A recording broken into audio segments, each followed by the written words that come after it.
This is the Forbes Books Podcast, conversations with amazing humans who are impacting the world of business and beyond. Well, I'm Joe Pardaville, and this week I'm joined by George Tinsley Sr., a remarkable entrepreneur and former professional basketball player who rose from humble beginnings to become an incredibly successful business owner.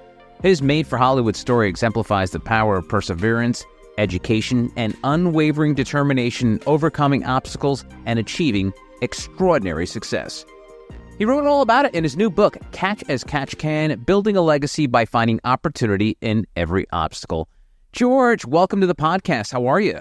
I'm great, Joe. Good to see you. Good to be here. Good to see you, and I'm glad you're here. So, George, I want to start by talking about franchising, because I'm not sure if you're like me, but for whatever reason, I get an email in my inbox, usually it's spam, that says, enter the exciting world of franchising. And then they've got these expos at hotels in like their ballrooms, and they tell you about the world of franchising.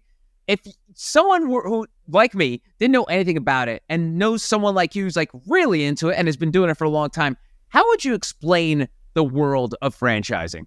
It's simple to me, but as you mentioned, kind of difficult for others to understand.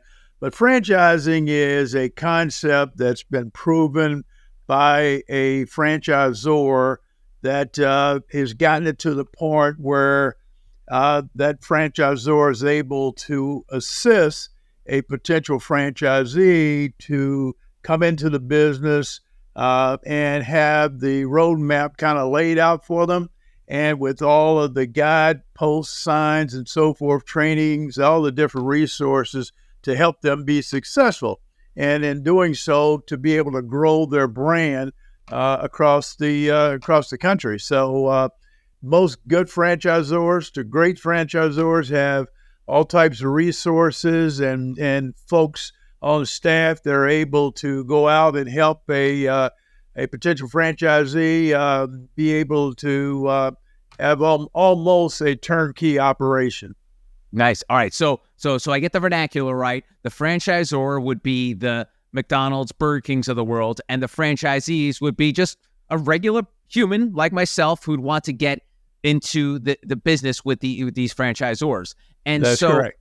One of the things I've realized from reading up on this is the word system comes up a lot when it comes to these franchisors. You have to follow the system. It's like it was like before the Sixers, trust the process. The franchisor is all about the system. Tell me about this system. Well, the system keeps the integrity of that particular business. So whatever franchisor, McDonald's, KFC, when you get the system, you have the roadmap to stay within how you take step 1, 2, 3, as you move along in the business, site selection, right on up to hiring and training. They have the guideposts, but also it allows you to be able to make some steps on your own to make sure your personality and your integrity of what you're doing is there. Interesting. Okay, so it doesn't sound like all systems are created equal, because I'm going to pick some of the words you said, because you said great franchisor and good franchisor. What separates the systems from the great and the good? Well, it's the brand, the franchisor brand that has a national appeal versus just a local or a specific city system. So the stronger the franchisor is, the stronger the brand is, the more successful from the standpoint of average store sales and that's been around, the longevity. Then those are your top tier brands. Then they do a great job of marketing and advertising, and pretty much almost extend their hand to help you achieve.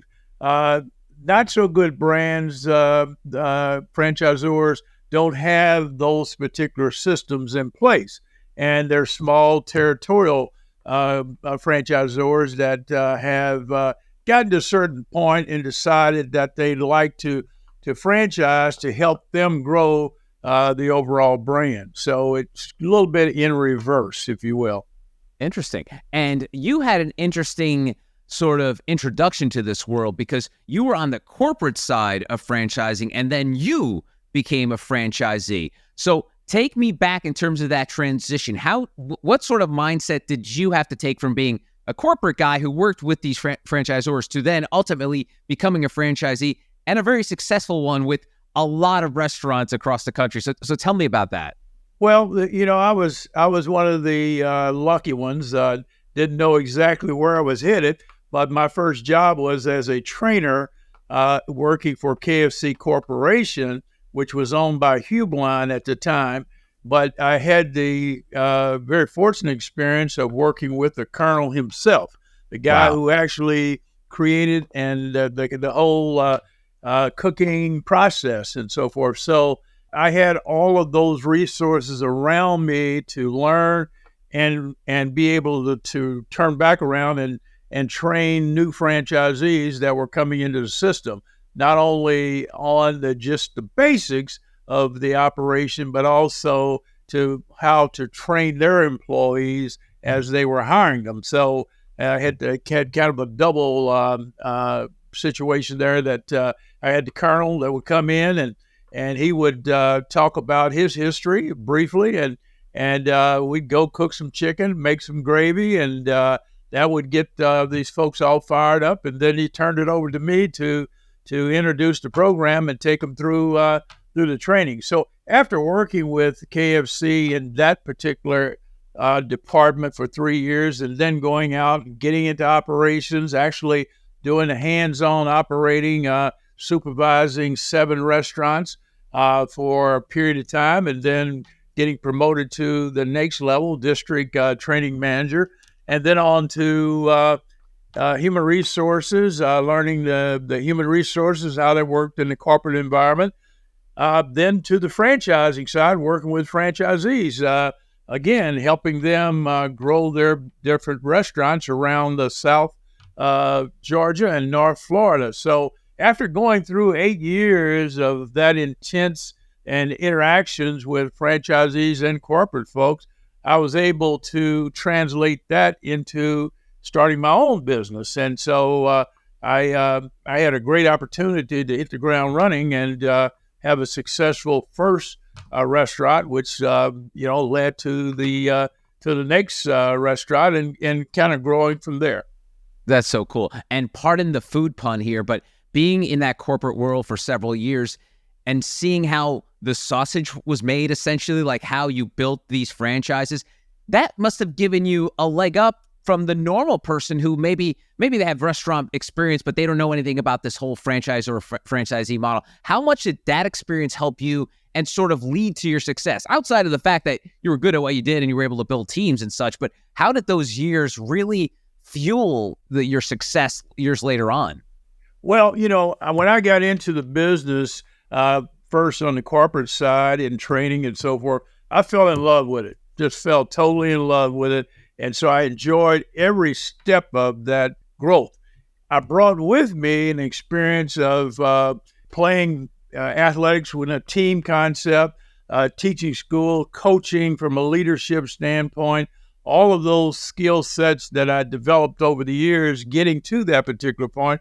You add that to what, falling in love with it, being committed to doing it, and just absorbing it and wanting to help people be successful. That's what skyrocketed my career. And when I hit the ground running as a franchisee. Wow, that's so cool. Random Colonel question. Is the recipe the same one? Because I know they say in the marketing it's the original recipe. That's what's called, original recipe, Kentucky Fried Chicken. Is it the same? Because for whatever reason, like every time I've eaten it, it tastes the same when I was 5 years old and when I'm in my middle age. So how do you keep that consistency in that recipe? The recipe has always been the same. It has never changed. And but what has changed is the cooking equipment that's used to prepare the product, where initially when the Colonel started off, he was just cooking 16 pieces of chicken per round, per pot. for just maybe 15, 16 people that may have been coming through his restaurant there in the back of a service station.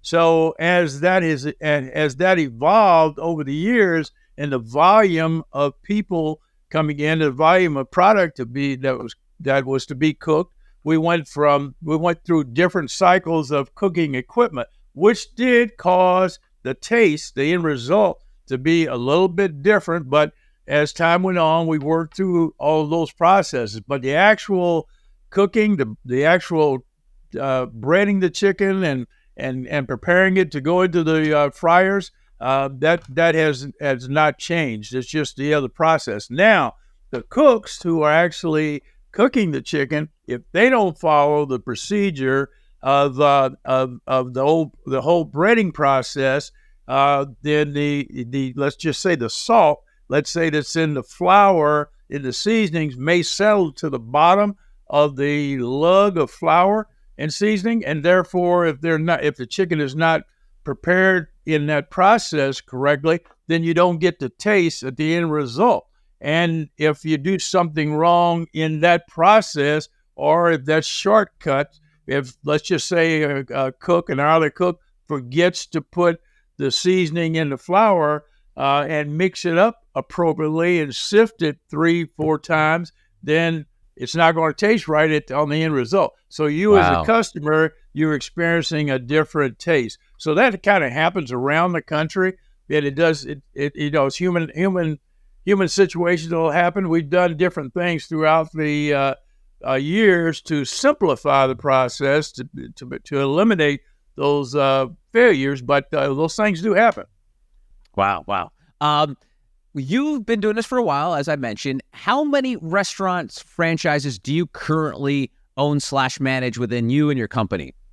Well, within the brands, we're probably franchisee or licensees with probably 12 different brands. But for the number of restaurants, we kind of vacillate from 60 down to 45, depending upon what we're doing in the airport environment, because quite often at the end of the contract, we have to rebid on deals and opportunities, so the numbers change. So usually that's a 5 to 8 to 10 year basis of when those contracts change, and so the number of concepts that we have within that time period changes. So it's it goes up and it goes down sometimes. It still sounds like a lot, George. And so my question is, how do you manage all that? Because I think for most people, the idea of getting into franchising, you start with one and then you grow, you get multiple locations. But to have this many, and I know it didn't happen overnight for you, what did you have to change to require that, they use in the startup world, they call it scaling up. What kind of skills did you have to acquire? What kind of trial and error did it take for you to be able to handle such volume? Because that sounds like a lot, George. Yeah, well, keep in mind, going back to the beginning when I worked for KFC Corporation, I went from 7 restaurants to 50 restaurants as far as managing actual operations.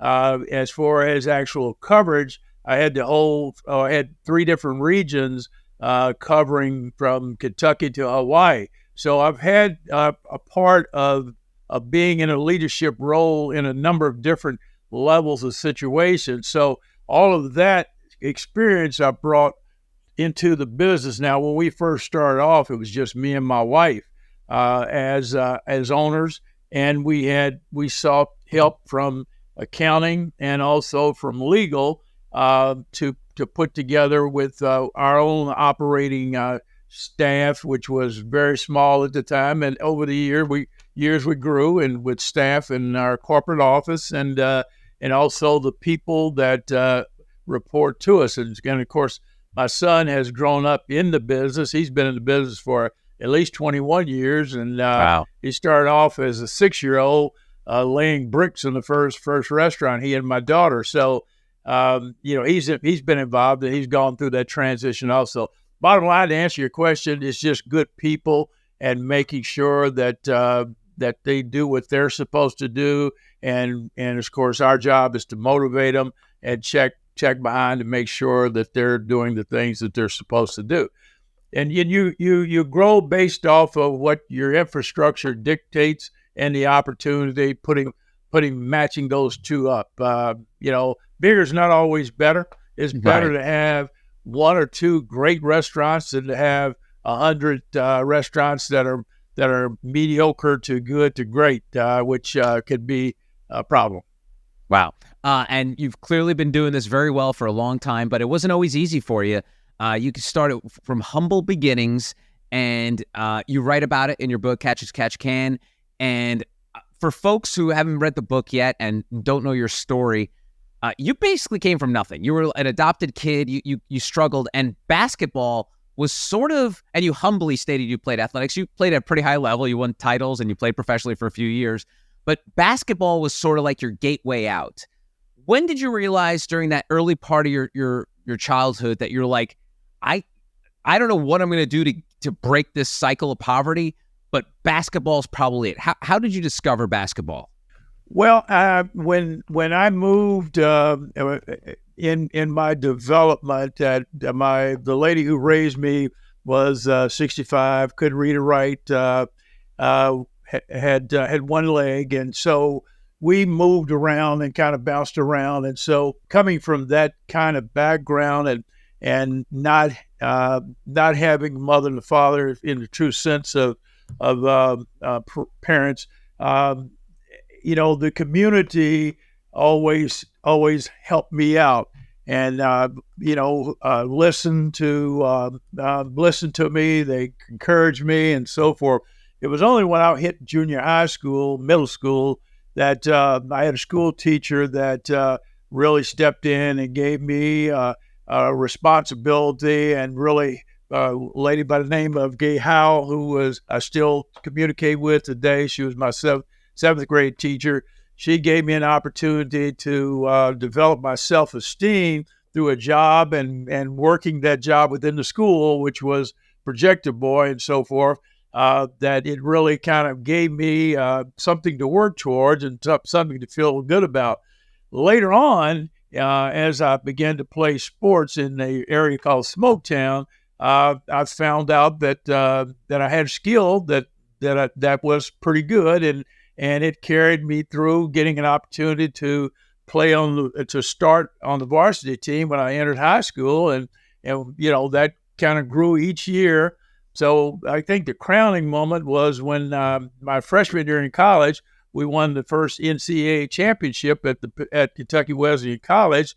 And I started throughout the year, started in that particular championship game and played the whole game. Well, wow. After all of that, my self-esteem just shot up. I feeling good about myself and in the challenges that were before me. And so my next 4 years, I'd rank against any athlete basketball anyway out there. That 3 national championships, came in third place the 4th time, and had received all kinds of honors and achievements within that college environment that really just kind of jetted my life at the next level. And I also met my wife there in college. So that's when things started jumping. When I hit the pros, I chose the ABA versus the NBA because the ABA was offering money up front.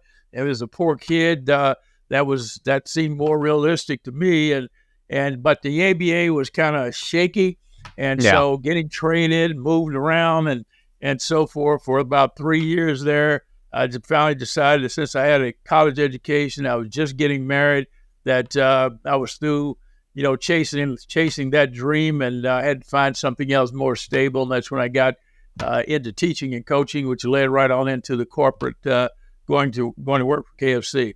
Wow, that's a great story. And I wonder, just the way you break it down, George, it almost sounds like even if you didn't play basketball, because of the community you had around you, you probably were going to get out of that smoked out and succeed. Because, the old adage, it takes a village, and it's certainly a village really stepped in to help you.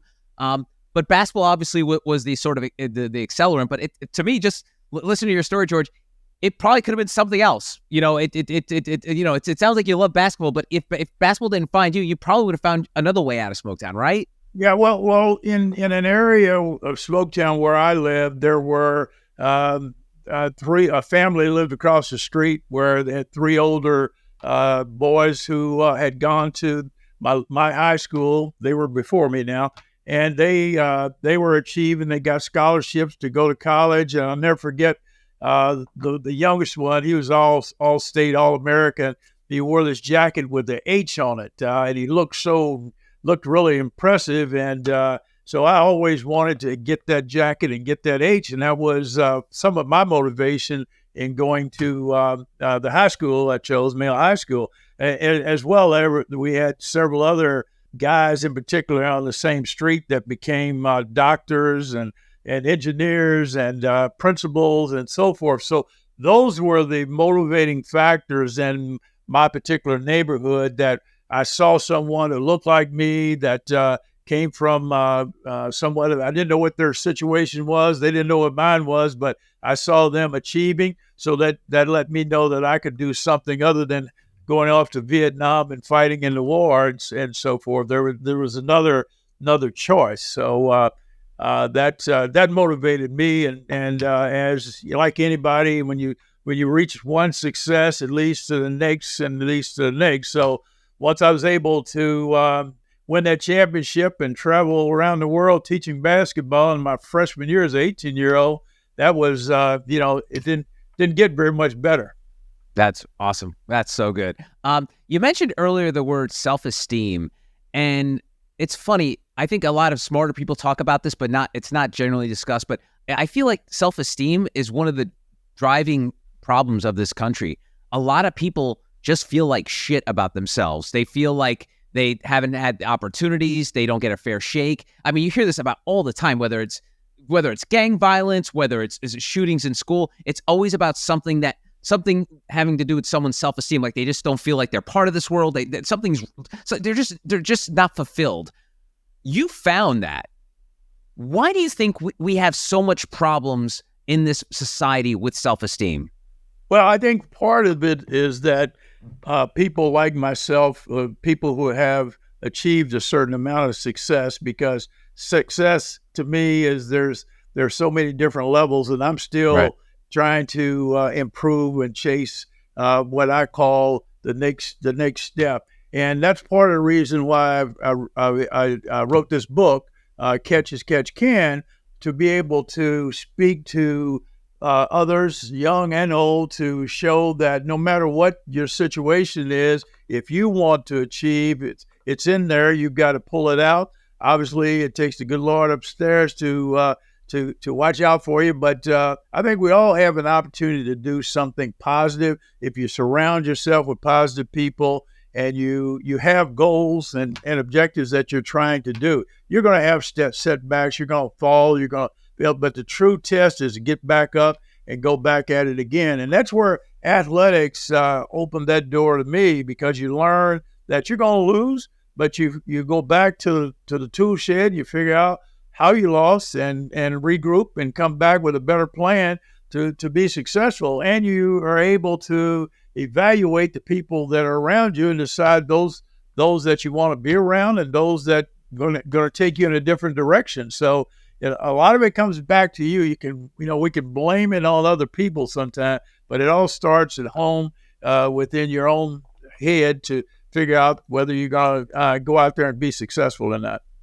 Wow, that's great. A couple of rando questions to wrap up here. You always hear this argument in sports about X generation versus a current generation. So, every once in a while you always hear can you strike out Babe Ruth in 2024? And people's like, oh, no. And then people in the NBA, they try to, put generations against generations. Thinking back and, you watching athletics today, is that a valid argument that you think you couldn't take one person from one generation and place them now? Like, say, I don't know, you played around the time of Wilt Chamberlain. Could Wilt be a successful NBA player in 2024? He probably wouldn't have the extracurricular activities that I understand he had when he was playing professionally. But do you think guys back then, do you think you would be able to play now? I think the answer to that question is pretty simple. It's all conversation. It's a lot of conversation and conjecture when you start talking about today versus yesterday or the day before that, or who's the GOAT, et cetera. Yeah. The difference is that today's athlete has so many different resources around them to prepare themselves physically, with doctors and with trainers and with, LeBron James spends $1 million a year in physical fitness and preparing himself, throughout the year. Now, if that were available back with Jerry West and Oscar Robertson back in that particular era, then their longevity would have been a lot more. They would have been able to do more things. So it's all a period, a decade of where that athlete comes along, and it's almost impossible to compare athletes against one another.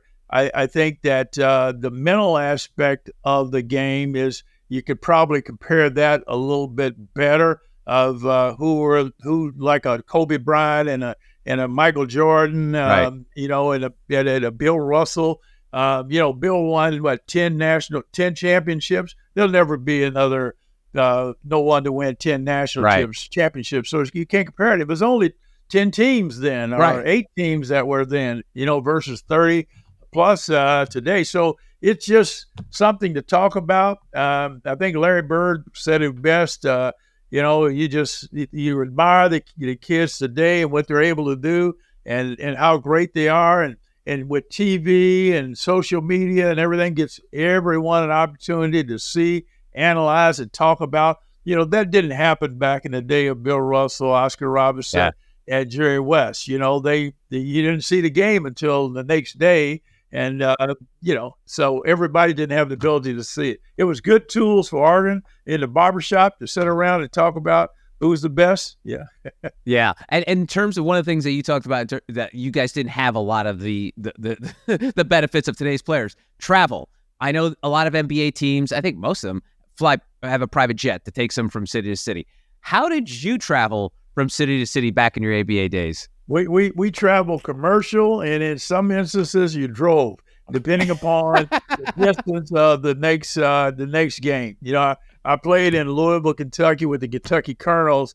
Indianapolis Pacers were like an hour and a half away, so we drove to those games, and then we drove back after the games. So it was mostly commercial travel, and commercial travel then was not. You didn't have the radar system to go around storms and bypass certain weather conditions. You had to fly through them, and those were nerve-wracking experiences. So it was a whole different deal. Wow. And then the hotels you stayed in were not as nice as they are obviously today. The per diem, the money you had for meals and so forth, it was not the same. And most of the athletes in those days worked off season. They did either they had a full-time job, or they did some type of internship in learning a different career, because a lot of people working in the business, private sector, made more money than the guys who were playing professional ball. My last year working for KFC, I was making more money than some of the average guys playing in the NBA. That's awesome. All right, one travel question, then I'll wrap it up with something about franchising. You mentioned the fact that your humble beginnings, how you had to scrape and claw with your adopted mom, and it led you to this. Do you remember the first time you were on a plane? Yes. The first time I was on a plane was in college. We had to go from Owensboro, Kentucky to Illinois, Carbondale, Illinois. And I was a nervous wreck, with all the loud noise and everything. That was the very first time. The biggest flight I had was when I was at the end of the year, when we won the national championship and all the airlines went on a strike. So we had to take a train to New York City to catch a transatlantic plane to go from New York to London. And that was a plane ride. So as an 18-year-old, that was the first time for me. That's awesome. Great. That's great. All right. So let's wrap this up. Talk about franchising like we began the conversation. Someone pops us on and sees the success you've had in this world. What are a couple nuggets of advice for somebody who'd be like, hey, franchising, whether it's in restaurants, whether retail, what have you, what's some advice for someone who wants to get into this world? Well, I'd say do your homework. Do read up, study as much as you can about franchising. Go to some of these franchising conferences, learn what goes on, learn the difference between a great franchisor, a mediocre franchisor, learn about franchising and learn as much as you can. Secondly, you have to be well capitalized to make the investment to get into franchising, or be able to come up with some creative financing, which family, investors, and so forth, to be able to make sure that you step into it well capitalized. You don't want to go in undercapitalized. Most franchise or most businesses on the especially the restaurant side will fail in the first 3 years, so 80% or so. So you want to make sure that you have all that in line, lawyer, CPA, to be able to help you with a performer, etc.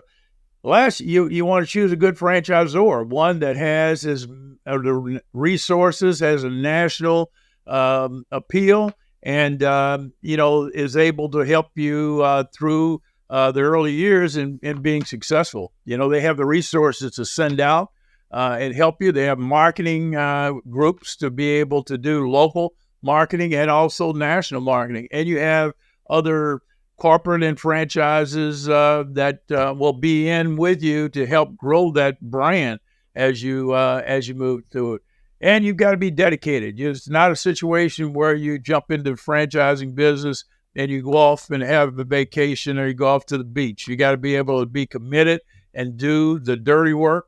Get in there, make sure you learn it, and you don't ask any employees to do anything you're not willing to do, and learning how it works. And then step away and delegate and let them do their thing. So location is very important. Finding a good site has a good traffic patterns, and doing your research and make sure that nothing's coming down the road. It gives you an opportunity to be successful from that standpoint. So there's a lot to go into it, but there's a lot of franchise conventions that you can attend. Get as much information as you can, and certainly you can call on me. I'd be willing to talk you through it. Awesome. And where's that website for folks who want to find out more about you and what you're doing today?